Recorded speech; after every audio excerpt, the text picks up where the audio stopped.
ಕೇಳ್ತೀರಿ ಏನು ಧ್ಯಾನ ಹಚ್ಚಿ ಕೇಳ್ತೀರಿ ಅಂತ ಅನಿಸ್ತಾವ.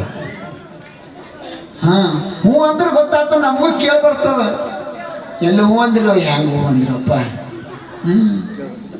ಅನ್ರಿ ಲಡ್ಡು ಗಡ್ಬಡ್ ಮಾಡತ್ತೀರಿ. ಲಡ್ಡು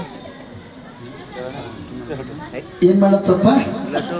ಲಡ್ಡು ಇರ್ಲಿ.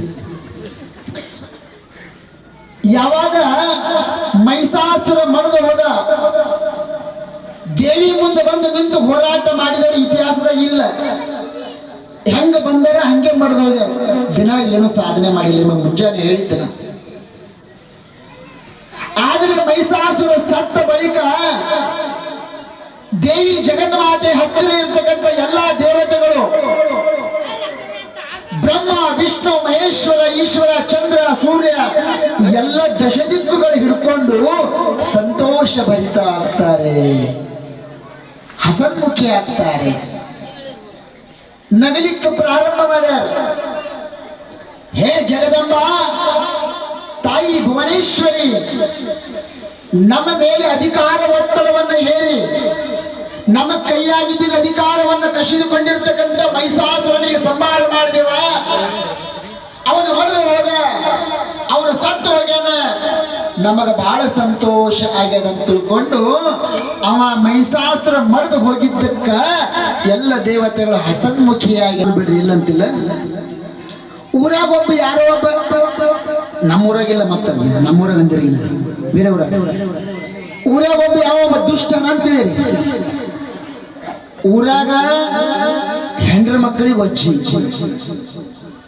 ಊರೊಳಗ ಬಜಾರ್ದೊಳಗ ಒಜ್ಜಿ, ಊರೊಳಗೆ ಎಲ್ಲರ ಕಟ್ಟಿ ಮೇಲೆ ಕೂತು ಕಟ್ಟಿಗೆ ಒಜ್ಜಿ, ನೆಲಕ್ಕೆ ಒಜ್ಜಿ, ಅನ್ನಕ್ಕೆ ಒಜ್ಜಿ, ಎಲ್ಲಕ್ಕೆ ಒಜ್ಜಿ ಆಗಿ ಅವನ ಕಾಯಕ ಹೆಂಗಂದ್ರೆ ಪ್ರತಿನಿತ್ಯ ಯಾರಿಗಾರ ಏನಾರ ಮಾಡಬೇಕು, ಧೋಕಾ ಮಾಡಬೇಕು, ಅವ್ರಿಗೆ ಏನಾರ ಫಜಿತಿ ಮಾಡಬೇಕು, ಅವ್ರ ಬಳಿ ಸುಲಿಗೆ ಮಾಡಿ ರೊಕ್ಕ ತಗೊಂಡು ಅವನ ಸಂಸಾರ ಹಾಳು ಮಾಡಿಕೊಂಡು ಹೆಂಡ್ರ ಮಕ್ಕಳಿಗೆ ಪರದೇಶಿ ಮಾಡಿ, ಹೆಂಡ್ರ ಮಕ್ಕಳಿಗೆ ಅನ್ನ ತಿನ್ನಲಾಕ್ ಸಿಗಲಾರ್ದಂತ ಪರಿಸ್ಥಿತಿ, ರೋಡ್ ಮೇಲೆ ಭಿಕ್ಷೆ ಬೇಡಿ ಜೀವನ ಮಾಡತಾವ ಹೆಂಡ್ರ ಮಕ್ಕಳು. ಅಂಥವ್ರು ಸತ್ರು ಅಂದ್ರೆ ನೀವೇನಂತೀರಿ? ಚಂದ ಐತಿ ಬೇಡ ಅಂತೀರಿ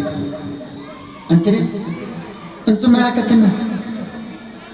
ಚಂದ ಐತಿ ಪೀಡ, ಇದು ಊರಿಗೆ ವಜ್ಜಿ ಇತ್ತು, ಇದು ಊರಿಗೆ ವಜ್ಜಿ ಇದು, ಇವತ್ತು ಪೀಡ ಕಡ್ದು ಹೊಂಟು ಹೋಯ್ತು ಮಾಡೋದಾಯ್ತು ಅಂತ ತಿಂದು ವಿಚಾರ ಮಾಡಿ ಸ್ವಲ್ಪ ದುಃಖ ಆಯ್ತು. ಅದಕ್ಕೆ ಮತ್ತೆ ಸ್ವಲ್ಪ ಕಣ್ಣೀರು ಹಾಕ್ತೀರಿ, ಕಣ್ಣೀರು ಹಾಕಿ ಪೀಡ ಕಡಿತೀವತ್ತ ಅಂತೀರಿ.